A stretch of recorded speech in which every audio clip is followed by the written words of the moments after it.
Um grande abraço para você ligado na tela da Diário do Brasil TV. Está no ar o seu Diário do Brasil nesta quarta-feira, dia 4 de dezembro. Vamos conferir os destaques desta edição.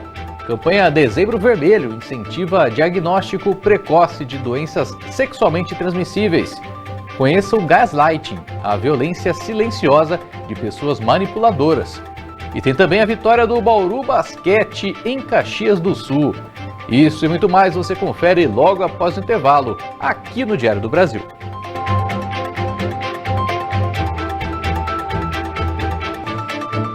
Meio-dia e 1 minuto. Começamos o diário de hoje com o caso Apai. E sim, oficializado agora como caso Apai pela Polícia Civil. Em coletiva realizada no fim desta manhã, os investigadores trouxeram algumas revelações importantes, como o relatório de movimentação financeira que revelou que em 5 anos o ex-presidente da Apai Bauru, Roberto Francischetti Filho, movimentou ao menos 5 milhões de reais em sua conta, enquanto a antiga secretária da entidade, a Cláudia Lobo, movimentou 1.800.000 em suas contas. Outro fato divulgado é que Roberto recebeu o controle da gestão da Apai antes mesmo de se tornar presidente, a partir de uma procuração de autoria da antiga presidente, Gisele de Camargo Tavares. Na investigação, são identificados esquemas, no plural, de desvios, como parentes empregados com salários superfaturados, incluindo falta de contratos formais com a Apai, doação de prêmios utilizando recursos da própria entidade, ou seja, uma possível lavagem de dinheiro, entre outros aspectos. Foram bloqueados bens de 15 pessoas físicas e 3 pessoas jurídicas na investigação. Mais detalhes em nossas próximas edições aqui do Diário do Brasil. Com o objetivo de conscientizar a população e promover o combate ao vírus HIV causador da AIDS, a campanha Dezembro Vermelho está aí mais um ano. A repórter Rafaela Monteiro traz mais informações sobre o andamento dessa campanha em Bauru. O Dezembro Vermelho é um mês dedicado à prevenção e diagnóstico de doenças sexualmente transmissíveis, como o HIV, AIDS e a própria sífilis. Por isso, a Secretaria de Saúde de Bauru está com a campanha Fique Sabendo. A coordenadora municipal do programa de HIV, AIDS e hepatites virais, a Roberta Cristina, traz mais informações sobre essa campanha que busca aumentar o número de diagnósticos e proporcionar um maior aumento da qualidade de vida dos acometidos por essas doenças. Todos os anos, no dia 1º de dezembro, essa é uma data comemorada a nível mundial. É o dia de combate contra o HIV/AIDS. Todo ano a gente faz, mais ou menos nessa época, do Dezembro Vermelho, uma campanha chamada Fique Sabendo. É uma campanha para estimular a testagem para o HIV e para a sífilis. Com isso, a gente tem o diagnóstico precoce e o início mais rápido do tratamento. Além disso, em relação ao ano passado, qual foi o índice de diagnósticos? O ano passado, a gente recebeu até um cumprimento do programa estadual, que é quem acaba organizando ao nível macro, porque Bauru conseguiu dobrar o número de exames em relação a 2022. Então, em 2023, a gente teve aproximadamente 173 pacientes testados, com uma positividade de 6 pacientes para HIV e 95 pacientes para sífilis. Esses pacientes, assim que foram diagnosticados, já iniciaram o acompanhamento e o tratamento de sífilis na própria unidade. E qual é a expectativa do número de testes para a campanha deste ano? A nossa expectativa é que a gente sempre tenha um pouco mais, Então, assim, minimamente manter, esses 173, 175 pacientes e, se possível, aumentar em pelo menos 5% o número de pacientes testados. E qual a programação para a campanha? Assim, quais ações estão previstas? Aqui em Bauru, diversas atividades foram pensadas. Primeiramente, todas as unidades nesse período, unidades básicas de saúde, unidades de saúde da família, PROMAI, Casa da Mulher, eles estão abertos para a testagem dos pacientes. Então, os pacientes podem procurar a unidade básica mais próxima de casa ou a unidade que ele já faz algum acompanhamento. E pedir para participar da campanha, serão oferecidos os testes de HIV e sífilis. Junto com isso, a gente preparou um dia especial, o sábado, dia 7, onde essas unidades também estarão abertas, né, das 8 às 16, para o atendimento do público e para a realização desses testes. Além disso, serão verificadas algumas vacinas relacionadas ao tema. O CTA Bauru, que é uma unidade que trabalha com a prevenção, ele vai estar aberto no dia 2 de dezembro e no dia 4 de dezembro, fora do horário convencional. Então, eles estarão recebendo paciente entre as 7 da manhã e as 8 da noite, no dia 4 de dezembro e no dia 2 de dezembro. Além disso, essa equipe do CTA estará no Calçadão da Batista, no dia 7, no horário aproximado das 10 às 14, também para realizar testagem e orientação específicas para o público que assim procurar. Por fim, há sintomas específicos de AIDS e de sífilis que as pessoas podem ficar atentas para buscar esse diagnóstico e aproveitar a campanha? Na verdade, a AIDS, quando ela começa a dar sintoma, ela já começa a dar algumas infecções oportunistas. Então, ela pode dar alguma infecção neurológica. A tuberculose é muito comum, o paciente que já tem a AIDS apresentar quadros de tuberculose, mas qual que é a nossa intenção? É pegar o paciente enquanto ele é portador da doença, ou seja, enquanto ele tem o HIV, mas não apresenta sintomas.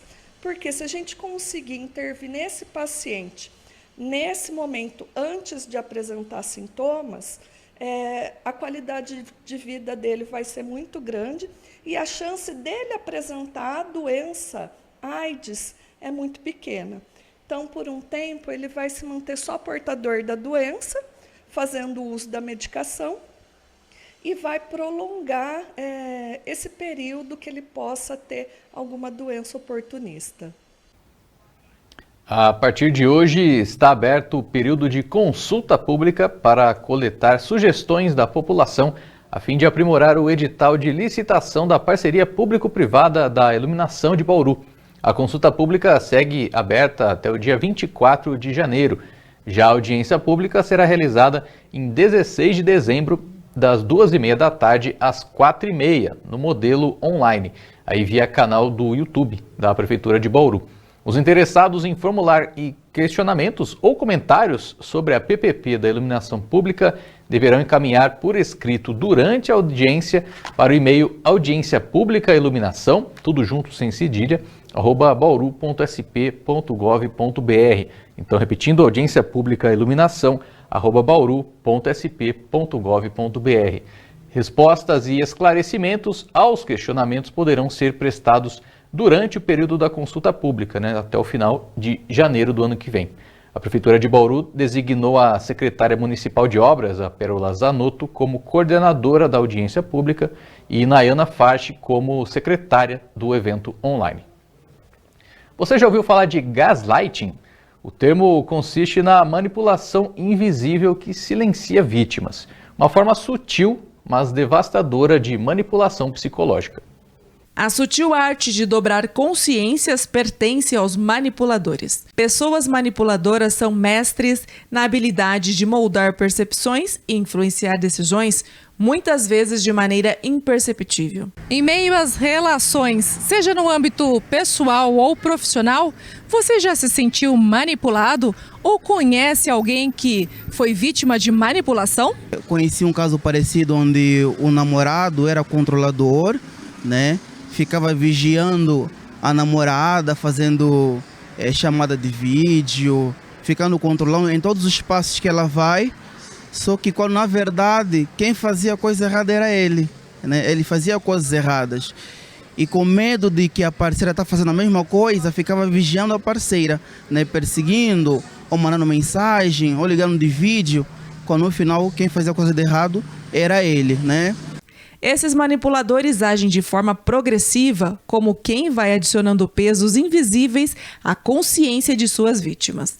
Entre suas estratégias mais comuns está o gaslighting, que é uma forma de manipulação psicológica que distorce a realidade da vítima, fazendo-a duvidar de si mesma, como esclarece a psicóloga Daniela Yellow Alckmin.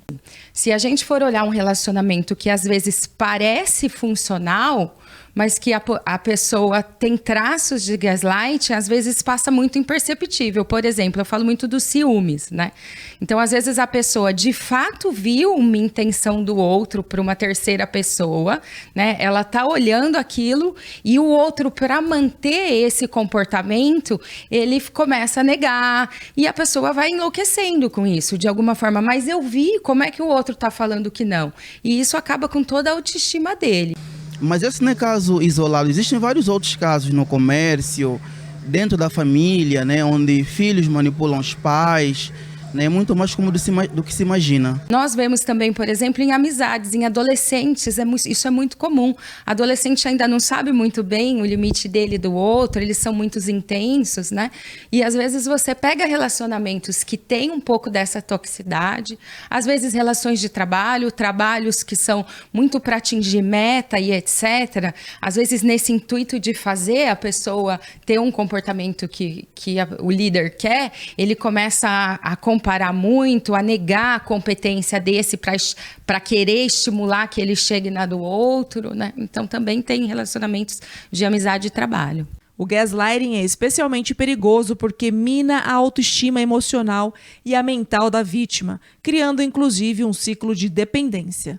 No início são pequenos comentários ou questionamentos aparentemente inofensivos, mas que carregam uma intenção clara, enfraquecer a confiança da pessoa em sua própria perspectiva. O risco para a saúde mental, para a vida social, isso já acontece desde o início que começa a manipulação. Mas é comum também que nesse nível de manipulação, tanto o agressor quanto a vítima se percam e isso se torne uma relação, inclusive, perigosa em sentido de agressões físicas e etc. Com o tempo, essas cargas sutis começam a pesar. A vítima pode sentir-se cada vez mais isolada, insegura e confusa. O manipulador, ele nega os sentimentos, as necessidades do outro, diminuindo como se isso fosse um exagero, é mimimi, você que é muito carente. Então ele, por exemplo, ignora a pessoa durante uma viagem inteira e depois é você que é carente, é você que é dependente.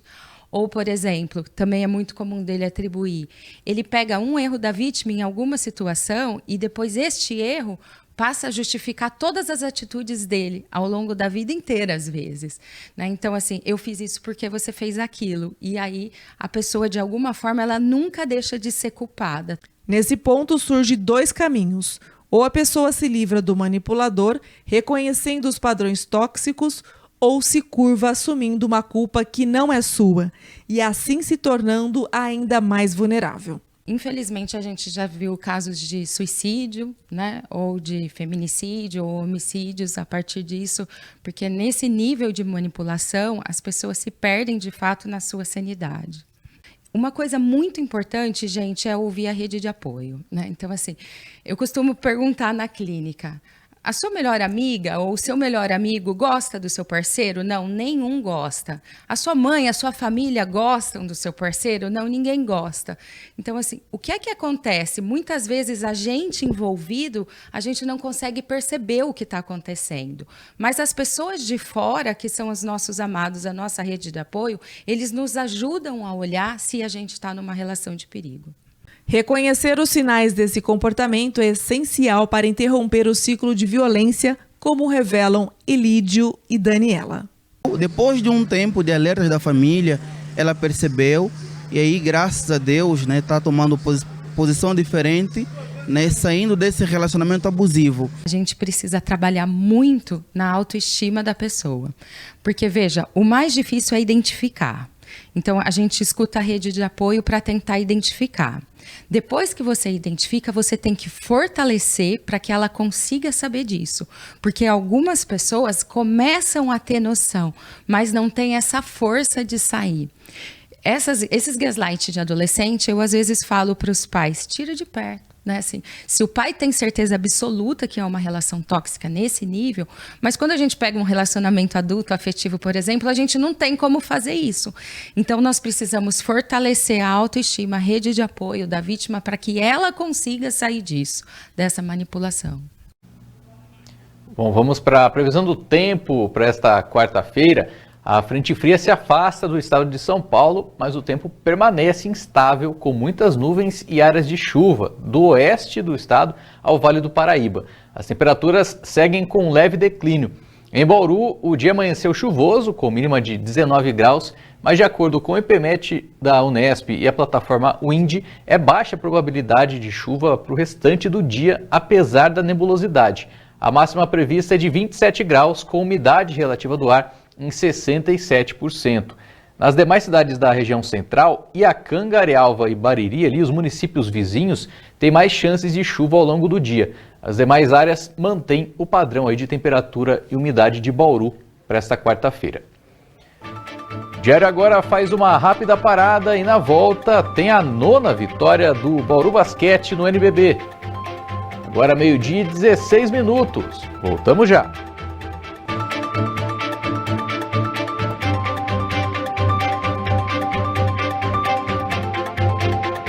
Meio-dia e 19 minutos, de volta com o Diário do Brasil.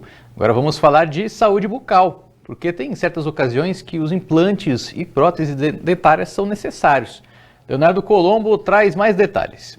Apesar de muitas pessoas terem a oportunidade de demonstrar a sua felicidade no dia a dia, milhões de brasileiros ainda enfrentam a realidade de viver sem dentes. Uma pesquisa feita pelo IBGE mostra que cerca de 16 milhões de pessoas no Brasil vivem sem nenhum dente. Diante desta triste realidade, a odontologia tem se aperfeiçoado ano após ano para garantir que mais pessoas possam voltar a sorrir. Uma das opções mais modernas nesse sentido são as próteses e os implantes dentários. Esse conceito foi desenvolvido por um sueco na década de 50 e desde então devolveu milhares de sorrisos ao redor do mundo. O Dr. Eric é graduado em odontologia pela Universidade Estadual de Maringá, no Paraná, e é um dos especialistas no assunto. O profissional analisa os avanços que o setor de implantes obteve nos últimos anos. Basicamente, eles são atribuídos até ao próprio processo na qual a engenharia evoluiu. Né? Por incrível que pareça, o conhecimento científico em relação ao funcionamento de próteses, né? Elas têm na verdade, uma origem até na biomecânica. Né? Então, a forma como você passa a entender melhor comportamento de material, o comportamento da forma como a própria boca funciona, a dinâmica da boca, né? Ela determina, então, essas evoluções. Claro que num conceito mais geral, o implante ele tem sido, nos últimos anos, a forma mais clara da forma como a gente consegue restabelecer então um dente perdido de uma forma o mais próxima do ideal, né? Da forma como seria um dente natural. Apesar destes avanços, o Dr. Eric explica que não escolher uma prótese de qualidade pode trazer riscos para o paciente. O maior problema numa situação como essa, o paciente está utilizando uma prótese inadequada, né, e muitas vezes associada a baixa qualidade, é a possibilidade de você ter piora, né, nessa questão de como que, na forma como a oclusão ela funciona. Oclusão é a forma como o paciente encaixa, né, as arcadas, a forma como ele usa a arcada, né, mastiga, e uma prótese de baixa qualidade ela tende a levar a algum tipo de déficit, né, e com longo prazo causar algum tipo de piora, né, na forma como essas arcadas se relacionam. Né. O paciente passa a ter incômodos, dores, né, e aí eventualmente algum tipo de complicação, né, que leva ele até a necessidade de um retratamento. Ele também esclarece que a necessidade do uso de uma prótese ou de um implante dentário varia conforme a condição de cada paciente. Na condição atual, em reabilitação, a principal indicação para a realização então dos implantes é em função da eficiência. Né? A mastigação ela depende muitas vezes de uma prótese que esteja estável, né? E principalmente que ela seja indolor, claro, né?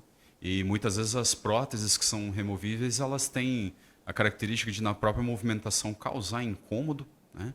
E esse incômodo ele acaba gerando um déficit na capacidade de mastigação do paciente. Então, nessas condições, o ideal é a utilização de implante, né, que ela permite a fixação das próteses na boca e dessa forma garantir, então, uma mastigação de forma mais eficiente, né, de modo que a paciente não apresente incômodo, né? E, claro, também objetivando a questão estética também, dependendo da área, né, que a pessoa teve as perdas de dente, então. Manter o sorriso saudável exige cuidados constantes e a realização de manutenções periódicas para garantir a longevidade dos implantes e das próteses dentárias. Como qualquer outro cuidado, né, em situação de tratamento odontológico, retorno, manutenção é importante para a limpeza, né? Claro que o paciente ele tem necessidade de manter cuidados em casa também, né? A própria higienização, né? Uso de escova, né? Uso de fio, trocas de escova no momento correto, né?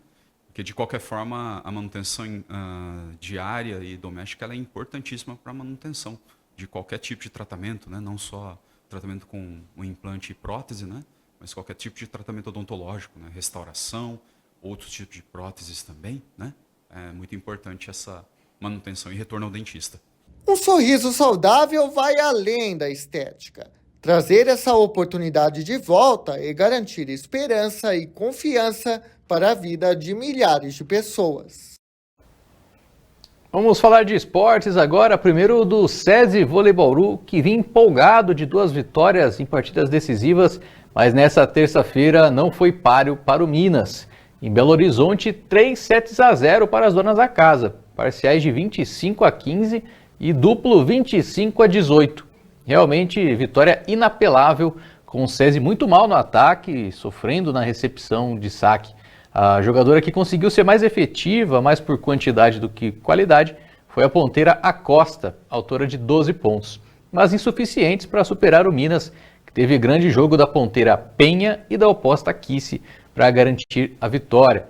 O resultado mantém o SESI Bauru em quinto, com 15 pontos, e agora a equipe junta os cacos da derrota para encarar outra equipe de BH, o Mackenzie, na próxima segunda-feira, às 9h30 da noite, no Gigante do Horto.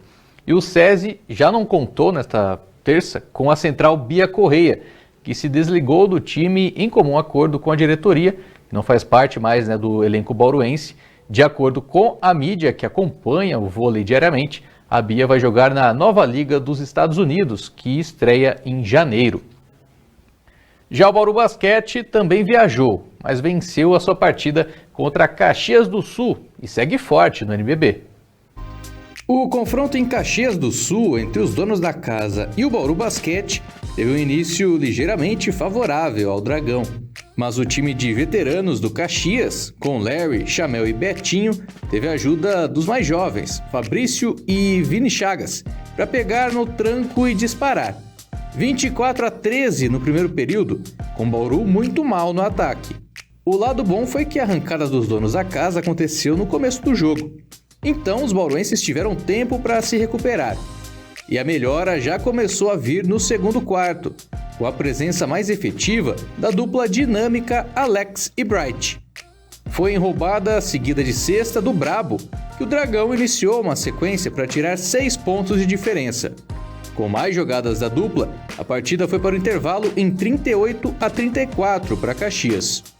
Mas no terceiro período, um novo apagão bauruense levou os gaúchos a reabrir para 11 a vantagem. Hora e vez, novamente, da dupla brilhar. E eles, de novo, não falharam. 6 pontos de Bright, mais 8 de Alex, e Bauru virou placar em 48-47. Um novo gás para o Dragão, que chegou ao quarto período vencendo por 55-53. Com dificuldades defensivas no garrafão, que permitiram pontos importantes para o pivô Tom e a lenda Chamel, Bauru conseguiu retribuir a trocação de pontos, apesar de alguma tensão no ar. O jogo estava empatado em 61, com pouco mais de 2 minutos para jogar, quando Gemerson encaçapou bola de 3. Pouco depois foi Bright a anotar de fora.